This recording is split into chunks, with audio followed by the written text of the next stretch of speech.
Okay, so if you were in the position of helping a woman that was recently homeless, say you met me on the street and I said, hey Macy, I don't have any money, I don't know anyone in town, besides offering your place, which I'm sure you would. Yeah. What would you tell me to do? Well, I would tell you what I did. I'd go to the Salvation Army. That's the only place that women can get in. Now, the overflow is not the best. One of the problems with overflow is they don't let you in until 7 o'clock at night. And you sleep on what? And you sleep on a mat on the floor with a blanket, if they have one. And do they turn women away? They do now. There was a time when they didn't, but here lately they have been. I think in March of this year, they limited it to 20 a night. And so now a lot of them are being turned away. But at one time they didn't. Because there's just not enough room now for people. No.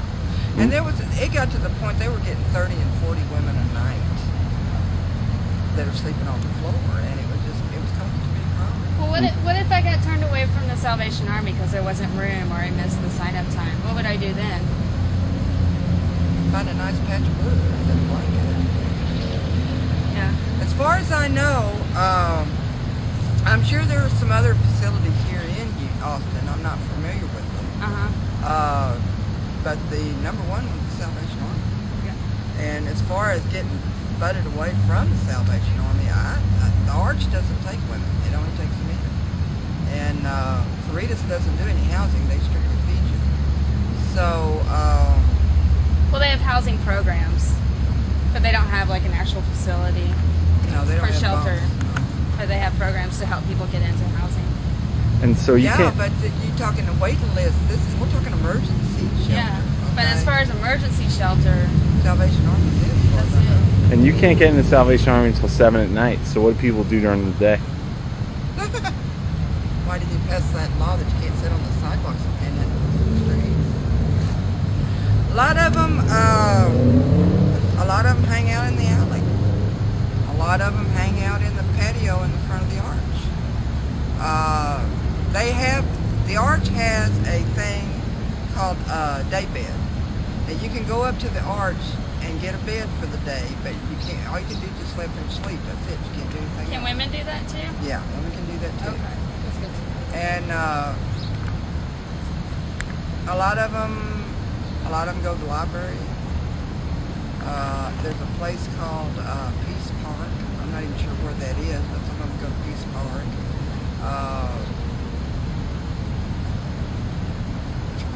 You're just there. And that's one of the horrors of homelessness, is that during the day, there's absolutely nowhere to go and nobody wants you there. And it's really sad because, but the thing about it is, too, Stacy, at the same time, these people should be trying to do something for themselves instead of just hanging around the streets. That's real. If you have a program going, if you're trying to better yourself, then you have places to go during the day. If you don't, then maybe you're not doing it right. But at the same time, there's a lot of them that can't. You're dealing with people that have disabilities that can't work. You're dealing with people that have mental problems. One of the biggest problems on the streets is mental problems. I've seen one, I won't say it like I usually say it,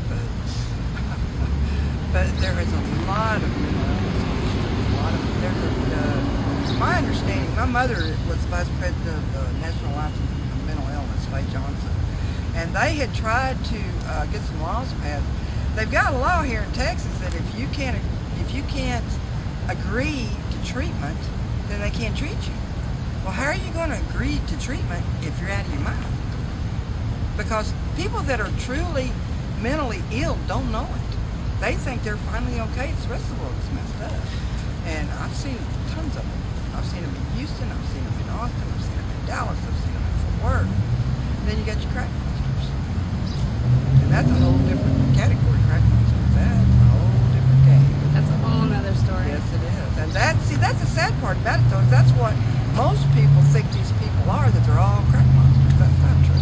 There's only maybe 2 out of 3 that are actually crack monsters. I know that's not in the majority, but there are... 2 out of 3 is a majority.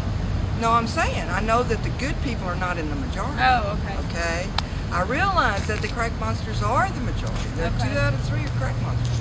But I'll tell you another little secret is a lot of these people are crack monsters simply because they've given up. they found an easy way to just get by. That's what they're doing. They get by, and it's a shame because a lot of them, I think, if you could give them, I don't know what the answer is. I've been studying on it for a long time in a lot of different areas, and part of the problem is there's just too many of them. Yeah. There's too many people, not enough funds, and not enough workers. Bottom line. And then you've got the people coming in there that are muddying the water by trying to take advantage of the situation. Right. And it just makes for kind of a controlled chaos.